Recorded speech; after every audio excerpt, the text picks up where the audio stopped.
We're talking Alien Earth, about the halfway point in the season, and a lot to talk about. Just finished episode 5, which is one of our favorite episodes collectively. But I want to talk about the Xenomorph. I want to focus in on it, which is the icon of the Alien franchise. I've said this a couple episodes now. I'm like, hey, we cannot mess up the Xenomorph because that is the icon, the bread and butter of the series. So they made some questionable decisions here, in my opinion. I want to talk to Scotty about it. So brought him along. Make sure you like and hit that sub button to the video. And without further ado, let's hop into it.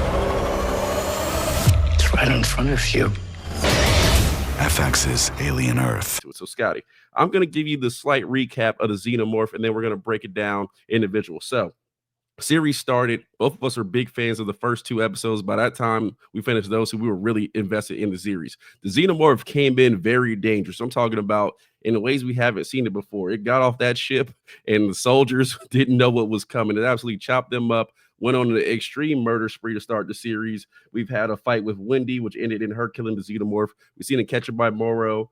We've seen it now communicate with Wendy as a bit of a pet icon, which I don't know. That's a questionable decision, but we could jump into it. And now we've seen it fight the T. Oxalis. So I'm just going to ask you for an overall cap. What do you think about the Xenomorph and how they portrayed it in this series so far?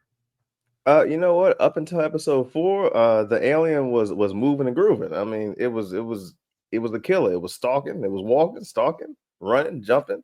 It was doing everything the alien usually does, which is go after its prey. But this time, we saw it act a little bit smarter. Like when it wanted to encounter Wendy the first time, it looked at the curtain, was like, you know what? Nah, she might have my number, and came up from above. I thought that was really cool. I thought that it was cool how it was tossing the humans around, how it was saving Henry for possibly like a hive kind of thing. Yeah. The part of episode 4, which I know everybody complained about, where the baby xenomorph, like the kind of like a tadpole thing, was attached to Wendy, and it was like moving and grooving with his head, like, oh, this is my mommy and whatnot. That's not that far-fetched if you read the books and how they've had theories on how different species could possibly be a queen-ish type, not necessarily like a full-on queen, but like they can be treated as one. There's something in Wendy, obviously, where she's being treated as a queen. There's actually specific comic books that will reference that. But if you're just going from the movie standpoint and the alien lore just on film, I can see how that would mess with your alien lore franchise thing about it. Like, you're like, oh, wait a minute, why is the alien acting like it's like, you know, lesser than her, like it's looking up to her? So I can see how people could be annoyed with that. I too, even though I've read some of the books, I was like, oh, I see where this is going. This is about to be some BS. I hope it's not going to turn to some BS where Wendy's like, because what I'm seeing is, this is just a theory of mine. Roll with me on this part. Okay. What I think might happen is not Henry. Why I keep calling him Henry? Hermit, whatever. His name is Hermit. I can't remember or care. But I think something's going to happen with Hermit, right? Yeah. And then Wendy, after she's building like a gradual bond over the next couple episodes with the Xenomorph, Wendy going to send that Xenomorph all throughout the facility and do some damage, along with Morrow doing some damage in there. So I see that happening. I see a lot of people getting pissed off, but that's my theory. My theory is she about to use that alien and go off the rail. Yeah. I would Complete. say going through this series, I mean, I love the way it started. I think that's the most dangerous kind of version of the Xenomorph that we've gotten. I was a little disappointed. Now, we got a badass fight in episode 5 between the Xenomorph and the T. Oxalis, and we'll get to that a little later. But we were able to see Wendy and the Xenomorph fight, like you alluded to earlier. I wanted to see that fight. I got robbed, so I'm glad they gave me an alien fight in the last episode. But I didn't necessarily want Wendy to be able to take the Xenomorph out, especially because she's not Morrow. She's not trained. Now, does she have a stronger body? Yes. Is she able to take attacks? Like, yes, because they're so strong with their ability as hybrids. But also, she's not a trained killer. She went in there with a paper cutter and was able to take him out and protect her brother. I don't totally mind that. I wish maybe the hybrids had jumped it, or maybe they captured it. Something more of that, but I'm not gonna nitpick on it. I don't think it's too bad. But Morrow being trained, able to capture it, I'm not mad so much about it. But I'm just like, I want to make sure that when this series is over, and we also obviously have more alien stuff coming up. I think Predator Badlands is the next thing that involves the Weyland Yutani Company. I want to make sure that the next time we see the Xenomorph, we still have that initial fear we did going in. Because I feel like in series before, and we've gone through all these movies, Romulus, Covenant, Prometheus, all of these. When you see the Xenomorph, it's like, oh shit, it's up. Like you see it running down the hallway, you see people stuck on the ship, and you're like, ah, well, maybe one of you will survive, but other than that, good luck. And we got that in the episode. We got with episode 5. So I want to make sure that's the Mhm. feeling that going out of it. And I'm worried about this direction of what is Wendy gonna do with the Xenomorph? Can this storyline go where it's still the big killer, the big bad? Obviously the fear of it getting loose, like, or do they butcher it a little bit? Because if they, I feel like if they make it some level of, I don't want to call it pet because I don't think that's a good term for it, but Mhm. able to have a bond with this like hybrid doesn't diminish the xenomorph at all because it's just supposed to be this reckless killing machine. Which if you're not another xenomorph and it gets out, well, good luck to you. I don't think it's as far as this series go. I hate to say it. For me, it's not going to bother me that much, but I don't think we're going to see this big bad xenomorph anymore for the rest of the series. Like I can see it killing some not no name, but some scientists in the facility. But like I said, my theory is he's going to do along the lines of what Wendy or what whoever is going to be his companion figure tells him to do or asks him to do. Especially even if he goes after somebody like a Moro, as you can see in this last episode, he is not worried about anything. He's No. been trained to do what he wants to do. He knows what to do. He knows how to subdue it. He's stone faced. When he saw Xenomorph, he's like, "Oh, you, yeah, I'll take care of it. I'll just put you on full stun, full Star Wars stun." So he's not worried about it. Wendy isn't going to be afraid of it. She already went down against one in the second episode, and now she's forming some kind of bond with it. So those two are primary characters, and they are not phased by these things. So I don't think just because they don't fear it, I don't think we're going to fear it as an audience. Like the alien is going to go after everybody else but them. Because technically, like I said, when it goes after Moro, is he going to care? No, he's just going to try to stop it. It's not going to be any fear involved with him. Yeah, and I mean, we know we're gonna see the xenomorph more. We've already caught it in the trailers of it being out in the somewhere on the island, and all of obviously a bunch of soldiers trying to go after it. So we still can be do some slaughter scenes. I think we're a little split of like. I think you're right. I don't know if we get as much of the big bad xenomorph because obviously the T-Oxels was the star of the last episode. We still have the plant, we still have the insect. Now with these Mhm. kind of, they call them Zoyas, but these kind of leech characters, these ticks that are out there, and we saw how dangerous those are. And it's like, man, that might be the scariest thing again that this show has to offer. I feel like we're gonna get some more scenes. I'm just interested to make sure. And I think you're right. I think our main two characters don't really fear it, but Yep. if the xenomorph, once it's fully grown, is able to take out some soldiers and maybe a hybrid or two, because I feel like these kids, while in these bodies, some of them are expendable. And we don't need them all going into season 2. So if they are able to do that, I think it could bounce Yeah. back. And I'm interested to see this relationship with Wendy of, can she actually direct it to go places? Is she going to be fully become the lady in black and kind of take that role on? I think if you really go there, I don't think people have minded as much because it's in the lore. If it's Mhm. like, hey buddy, like I need your help, it's kind of like, I don't know. I don't know about that. So I still feel like the xenomorph needs to have his priorities of just being the apex predator and being out there. And if they are able to maintain that, I won't have such a problem with it. Yeah, I would hope that they have it escape or have those couple escape and go on a bit of a rampage on the island. But I can kind of see where it's going to go. Like I don't see the xenomorph going on a rampage on the island and doing anything to Wendy or Moro. But like you say, I do think it's going to take out some of those kids. It might take out Kirsch. It might take out somebody else on the island. Cavalier is done. They foreshadow his death like every episode. Everybody wants him gone. Yeah. Even Nibs. Even my girl Nibs. She says, "Oh, I'm pregnant. Who wants hands?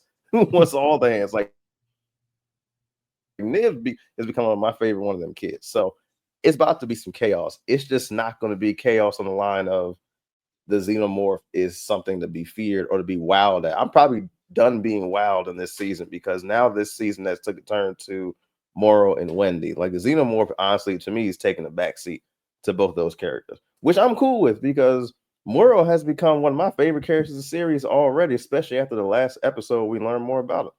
So I'm okay with that. I'm okay with the alien taking a little bit of a backseat.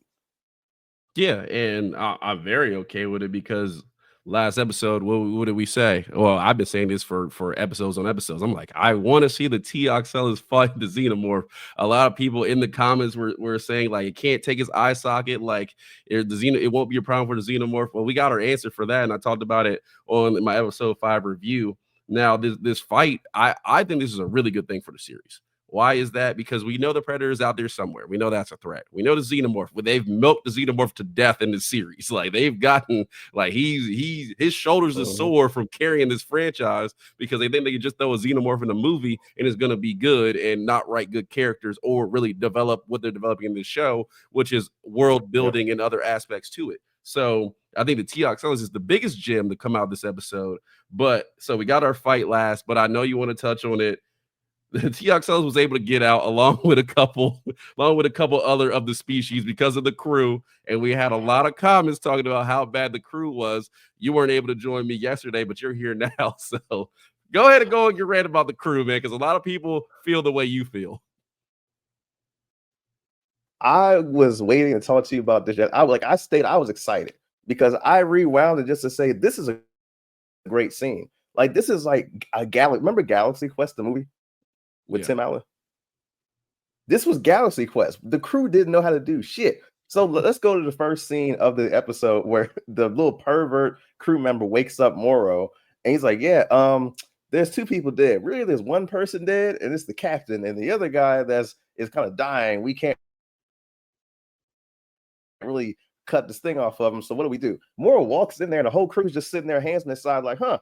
Yeah, it's on his face. Yep, there it is." I'm like, immediately, bullshit, trash crew. Then we have the girl that's supposed to be the stand-in captain. When tragedy actually strikes and she has to do anything,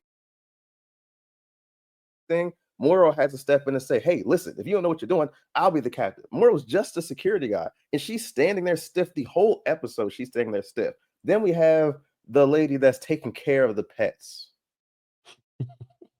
Is she taking care of these pets and these animals? Because turns her back, has her water. She has her water bottle open is a nitpick people would call it. But why is it open in there in the first place? Why? Why'd you bring it in there? Why bring anything in there? And then you have the insect making all kind of noise, opening the lid up, and just to tell her that she wasn't shit, just to let her know you ain't doing your job right. He puts his butt in her water bottle, says, "Skirt," skied all in there, and said, "Now take that with you. Take that with you." Just her. He could ski on everybody else's food. He said, "Nah, just her," because she ain't doing her job. And I'm okay with that. And then she ends up going too. Then we have the young mechanic. Who trained him to do anything? Because he doesn't know anything. He can't do anything. First of all, not only does he not know anything about life, he doesn't know anything about his job. What do you see him doing the most? Walking around the ship, eating and drinking and talking shit. Then we have, like I said, the pervert, who I don't even know what his role is because he doesn't do anything but die. He's useless. And then we have the other two members dead. One of them's a biologist. They seem to know their job, dead. Then we have Tang. Tang's job is to be creepy and do nothing else. He is the creep machine on the ship. He's there to sit there and be weirdly stoic and have a weird comment every time someone walks by and stare at you in your face. Whole crew is trash except for like the older mechanic guy that the Oculus took over. He knew his job. He could tell you exactly what was wrong with the ship, what was going on, but he couldn't fix it because the other random guy that was sleeping blew it to hell. So he's like, "Yeah, all these parts, I can name all of them and what they do. We're fucked." So at least he knew his job. But I was like, maybe that's why the eye took him over. He's like, "Oh, this is the only competent crew member we got in this room. I got to take him over. He knows something." Whole crew. Like, this is why I started to gravitate towards Moro because remember the first episode, we thought he was just a shithead. But now we're like, oh, wait a minute. His daughter died. He has nothing else going for him besides Utani. And he's loyal to Utani because she took him off the streets. Makes sense. I'm with that. He's mad and has a stale face the whole episode. Why? Because he's surrounded by idiots. Everybody on the crew is like, I had such a fun time. Like, Galaxy Quest is in my top 5 movies of all time. I don't know if you know that. I didn't. I'd rather watch a Galaxy Quest than like some of the even some of the old Star Wars because I have a good time because I put myself in that crew. They didn't know shit. These guys don't know shit. They shouldn't be on this crew. Half of them don't even know why they're there. So I'm like, I enjoyed this episode so much just because the crew was just a bunch of me's walking around the ship, like, yep, here I am collecting this 65-year check. Don't know how to do shit though. Oh, tragedy striking. Like, Moro had the right idea. Seal off all the doors. Everybody can go. I tried my best.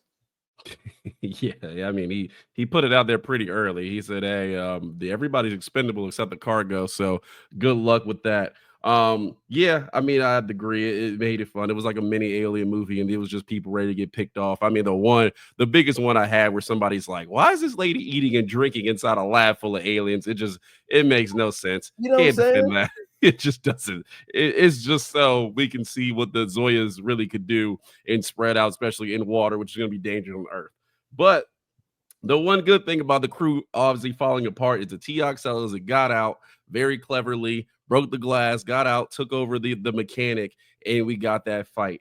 I think that scene right there is probably the most important thing to come out of this series because now you feel like I said, we have the Xenomorph out here, dangerous creature. We know that. There's got to be other dangerous stuff across this universe, and I think the Teox goes there. And credit to the Xenomorph, it was still able to fight it off. Now it did catch some lumps in the process, Mm, but it was still able to fight it off and go after the rest of the crew. But I think that's good universe building as they've done it. And it's obviously cool to see a xenomorph fight another species. Like we haven't seen that really. We've really seen just humans be able to take it out. And I think it's credit to the xenomorph of still being that top dog. Even the TX was like, forget this body because it's cooked. I'm gonna distract you and hit you in the face a little bit. Then I'm gonna run off and escape, which yep. is cool. So maybe we'll get a showdown because I think they got some beef and some history because the Oxellos did know how to fight it. But yeah, I thought that was cool. But overall, I think halfway through, they've done a solid job with the Xenomorph. I'm very interested to see what they do the last three episodes. I just like my biggest worry is do not take the biggest piece in the icon of the franchise and diminish him. I agree with you. I don't think that's going to be the biggest threat. We still have the plant, we still have the insect, we still have some other creatures out there that are locked up that we don't know what they're going to do yet. And obviously, these hybrids really seem like the most dangerous things on the planet currently because they have these enhanced bodies and these children minds. We talk about the rate that they're developing, especially in episode 3. I think they did that really well. So interested to see that, but overall, I think the Xenomorph will be fine. I think it'll adapt, but I hope I'm really looking for these last 3 episodes. I have a little bit of a fear, but I'm like, okay, I think they're going to be able to close this on the right foot. Yeah, I think they're going to do a good job. Like, I mean, this proves to me that you can make an alien show and add other stuff in there because I don't think this show would have worked with just the alien. Like, you took out all the other species on the show and just had the alien. What would they have added in these episodes? Because we've rarely even seen the alien besides episode 2 and the Yeah. last episode. So it's nice to see world building. It's nice to see different companies. It's nice to see everything else in the Alien franchise surrounding the Alien too. Like give the Alien multiple things to do when he does finally break free. Give him other things to do. Later on, I'm going to be sharing like specific books about alien lore that coincide with the show and coincide with some of my theories because there's a lot more going on in the alien universe than just straight up xenomorphs. So to me, it's kind of cool, but I can understand, like I said, people that have only watched the televised lore. Of course, I can understand why you're upset that you're not getting enough alien stuff. I can understand that. So, and either way, it goes either way for me. Like I can put myself in the films only fan shoes and understand why. But in my where I'm standing, I'm okay where it's going so far. Yeah, and I mean, I think those people who like they're on that side, the people that don't like it, I think they're off the boat at this point. So everybody here is pretty that are still watching the show are pretty okay with introducing these new species and kind of seeing what they could do. And I think, like you said, that's elite world building. But my biggest fear coming into this video was talking about the xenomorph and saying, "Hey, are they going to wreck it for the franchise because it is the icon? You can't do that." I think they're holding strong. Hopefully, they close out these last 3 episodes strongly here, but whatever they do, we're going to be here to talk about it. So, Alien Earth, I'm thinking like this is a high price of admission for me after that last episode. My favorite of the series. Was that also your favorite? Yes, Yeah, absolutely. okay. So they're off to the right foot. We got 6, 7, and 8 coming up, and we'll close out. So definitely here to talk about that. But Scotty, if people want to find us other places, where can they do that at? You can go on TikTok at Kuronocomics, and if you go on Instagram, even the email, minor league films or MLFHQ, everywhere else, we are here. Yeah, there we go. A lot of videos have dropped, so appreciate all the new subscribers, all the likes. Team, make sure you like that video, and if you like it enough, share it to somebody else. Bring more people over here because we were talking Alien. We have Peacemaker, and The Boys is right down the street. Or I'll say down the street, but down the line, Uh, which is one of my I love season or Gen V, one of my favorite shows. The first season of Gen V, and I really liked it when it came out. So can't wait to talk about that. But a ton of stuff. The Conjuring is out this weekend. So if you're a horror person, we're going to do both a Conjuring review and rank the Conjuring movies because now that we have the last one out. So looking forward to that. But that's what we got. Make sure you sub to the video, all that good stuff. Appreciate Scotty joining me. Good to talk about a little more Alien. And we got a few more episodes to go. All that. We will catch you next time.